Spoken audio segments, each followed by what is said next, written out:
Dis Siri, à quoi doit-on faire attention quand on loue à un couple? L'attention est la faculté de l'esprit de se consacrer à un objet, d'utiliser ses capacités à l'observation, l'étude, le jugement d'une chose quelle qu'elle soit, ou encore à la pratique d'une action. Dois-je continuer à lire? Non.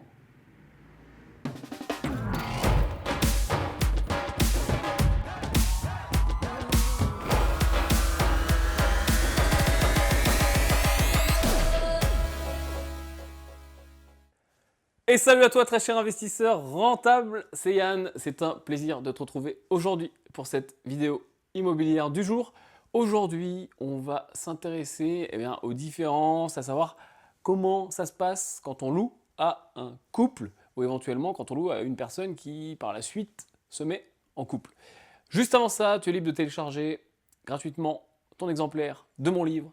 Ça se trouve quelque part autour de cet épisode dans la description de la vidéo. Tu as un lien, tu cliques, tu mets ton prénom, ton email et je te l'envoie sur ta boîte mail directement.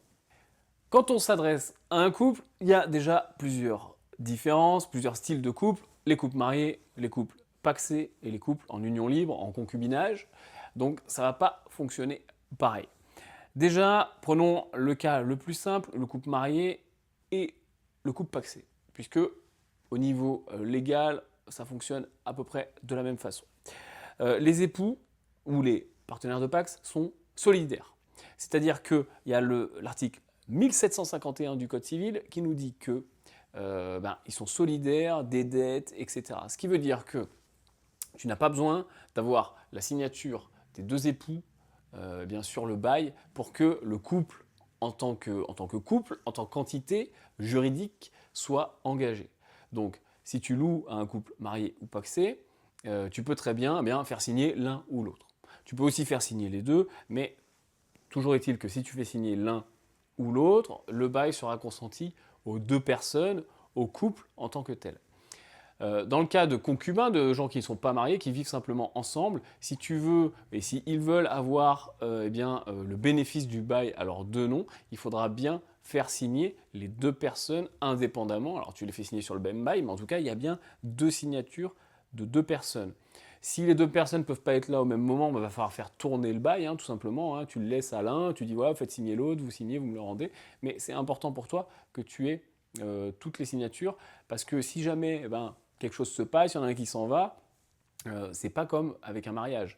Avec un mariage ou des gens qui sont pacsés, s'il y en a un qui s'en va, vu qu'ils sont solidaires et vu qu'ils sont tous les deux responsables, si tu veux, des dettes, c'est pas grave. Il y en a un qui est parti, l'autre il est là, il doit payer la totalité du loyer. Avec des concubins, s'ils sont pas tous les deux sur le bail, c'est pas la même chose. C'est-à-dire que s'il y en a un, si le titulaire du bail s'en va, et que il reste dans le logement qu'une personne qui n'est pas sur le bail, cette personne n'est pas sur le bail. Donc tu peux avoir des difficultés, tu vois. Ça peut très bien se passer, voilà, ça s'arrange à l'amiable, voilà, tu refais un bail où la personne continue à payer, etc. Mais si jamais ça se passe mal, tu peux être en difficulté. Donc autant se blinder en fait dès le début, et puis ça coûte rien, ça mange pas de pain de faire signer les deux au lieu de faire signer un seul. Faut juste faire attention.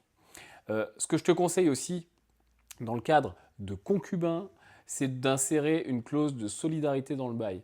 Tu verras, sur les beaux types, tu peux mettre une clause de solidarité, c'est-à-dire de dire, voilà, vous êtes solidaire du bail. Tout le monde doit la même chose. Parce qu'encore une fois, un couple qui n'est pas marié ni pacsé, donc des concubins, même si tu as les deux noms sur le bail, ils ne sont pas encore vraiment solidaires comme un couple marié. C'est-à-dire, voilà, il y en a un qui contracte des dettes, l'autre doit ces mêmes dettes.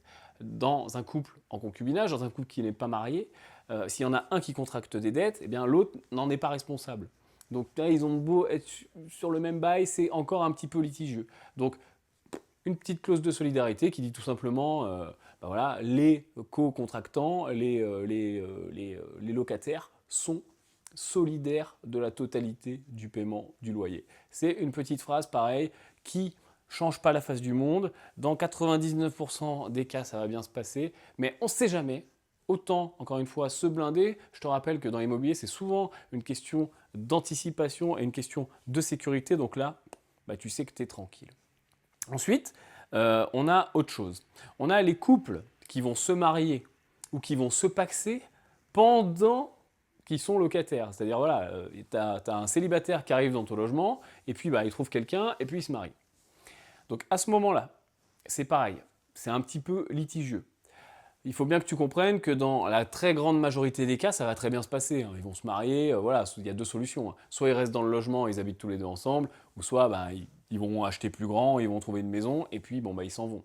Dans la très très grande majorité des cas, ça va bien se passer. Mais encore une fois, je te donne comment ça devrait se passer de façon vraiment optimale dans le meilleur des mondes. Donc théoriquement, si tu as un locataire qui se marie ou qui se paxe pendant la durée du bail, il est censé t'en informer. C'est-à-dire, il est censé t'envoyer un courrier qui dit voilà, bonjour, j'ai l'honneur de vous annoncer, tac, tac, tac, que je me suis marié avec un tel, avec une telle, que je me suis paxé avec un tel, avec une telle. Et à ce moment-là, vu que tu as été avisé, eh bien, le bail devient comme si, dès le début, ça avait été un couple marié. Okay, donc tout ce que je t'ai expliqué avant, à partir du moment où tu es avisé, ça se met en place. C'est-à-dire que ça y est, tu loues à un couple mariés avec tout ce que ça suppose. Ils sont solidaires des dettes, ils sont solidaires sur le bail, s'il y en a un qui s'en va à l'autre, il doit encore les loyer, etc. Ça, c'est si tu es avisé, si tu es informé. Et si tu n'es pas avisé, tu n'es pas informé pendant du mariage, du Pacs, en cas de problème, on considérera, il y a des jurisprudences, etc., les juges considéreront que tu n'étais pas en connaissance, donc physiquement, techniquement, c'est comme si tu louais à un célibataire. Donc il faut aussi le savoir, c'est pareil, il se passe très rarement des problèmes, mais s'il y a des problèmes, c'est comme ça que ça va être traité. Ensuite, il y a une autre petite astuce que je voulais te donner. Au moment du congé, tu sais, quand les gens veulent partir, ou quand toi tu donnes un congé aux gens, en fin de bail, tu leur dis je ne renouvelle pas le bail. Si le couple est marié, on est d'accord, ils sont solidaires, on est d'accord, c'est une entité juridique complète, un mariage, mais si tu donne congé aux deux personnes, au moyen de deux courriers, aux deux noms. Plutôt que de dire monsieur ou madame, monsieur et madame, tu fais un courrier monsieur, un courrier madame. Encore une fois, on a vu dans des jugements, des jurisprudences, qu'il y avait des choses qui avaient été cassées juste parce que le bailleur n'avait pas informé les deux époux. Donc encore une fois, si tu veux être blindé, ça coûte rien, ça coûte une lettre en plus, un courrier monsieur, un courrier madame. Et inversement, quand ton couple marié ou ton couple pacsé veut donner congé, ils sont censés, si on suit pareil les textes, faire deux courriers séparés. Un courrier monsieur, un courrier madame. Monsieur t'informe, madame t'informe. Et c'est pareil, si on suit les textes très profondément, théoriquement, les délais commencent à courir à partir de la deuxième personne qui t'a informé. Donc c'est-à-dire, si monsieur t'informe le 12 et que tu reçois le courrier de madame le 15, le préavis, les 2 mois, les 1 mois, les 3 mois de préavis, enfin les 1 mois dans le cadre d'une location meublée et les 3 mois dans le cadre d'une location nue, soyons précis, commencent à courir à partir du moment où tu as reçu la deuxième lettre. Alors ça c'est pareil, c'est de la littérature, c'est très bien de le savoir, mais c'est pareil, c'est amiable. Si toi, tu t'en moques et tu reçois une lettre et tu dis ok, c'est bon, votre préavis 3 mois, c'est pareil, c'est de la bonne entente avec ses locataires. Mais je suis quand même forcé de te donner comment ça doit se passer légalement dans le meilleur des mondes et comment les juges éventuellement trancheront, enfin on ne sait jamais comment ils trancheront, mais comment ils ont déjà tranché par le passé, les jurisprudences, etc. C'est comme ça que ça se passe dans un monde parfait. Ensuite, revenons sur un couple qui n'est ni marié ni pacsé, qui est simplement concubin. Il n'y a pas trop de protection pour ce couple-là, c'est-à-dire s'il y en a un qui s'en va et l'autre est là et qu'il n'est pas titulaire du bail, c'est juste un occupant sans droit ni titre.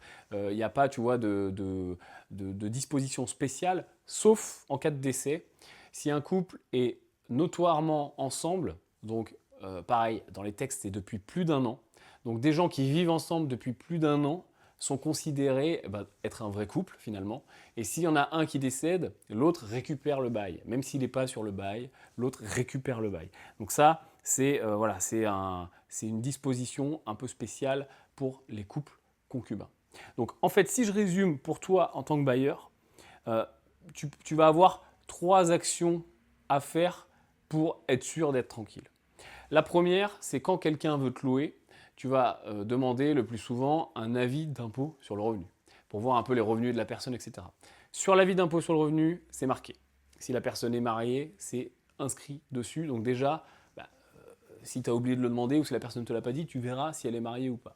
Mais pense à demander, quand tu as un locataire qui prend des infos, qui vient visiter, etc. Est-ce que vous louez seul ? Est-ce que vous louez en couple ? Est-ce que vous êtes marié ? Est-ce que vous êtes pacsé ? Déjà, ça t'enlèvera une partie des éventuels problèmes futurs.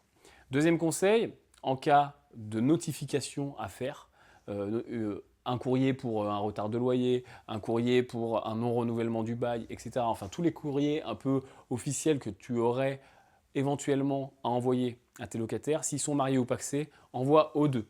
Ça va te coûter un timbre en plus ou ça va te coûter un recommandé en plus quand il y a un recommandé, mais au moins tu es blindé, tu es verrouillé. Et troisième chose, ce que je t'ai dit, dans le cadre d'un couple qui est simplement concubin, la petite clause de solidarité qui va bien. Et avec tous ces conseils, eh bien, tu seras bien verrouillé et tu pourras louer à un couple exactement comme à une personne seule.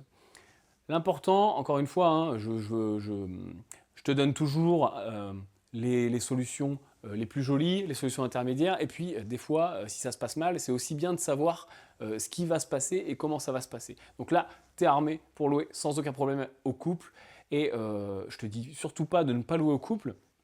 C'est bien de louer au couple parce que bien souvent, un couple qui marche bien, un couple qui est bien dans ce que tu lui loues, va rester plus longtemps qu'un célibataire, parce qu'un célibataire est susceptible de trouver quelqu'un, etc. Alors tu me diras, un couple est susceptible de divorcer, mais souvent, quand il y en a un qui s'en va, on voit que si, encore une fois, l'appart est sympa, il y en a toujours un des deux qui va le garder, etc. Donc, c'est plutôt un bon public que de louer à un couple. Voilà pour aujourd'hui. Si cette vidéo t'a plu et qu'elle t'a appris des choses, apporte ton pouce à l'édifice. N'hésite pas à cliquer sur s'abonner pour t'abonner à cette chaîne et ne rien rater des conseils immobilier, tu es sur la chaîne des investisseurs rentables et je te dis à plus.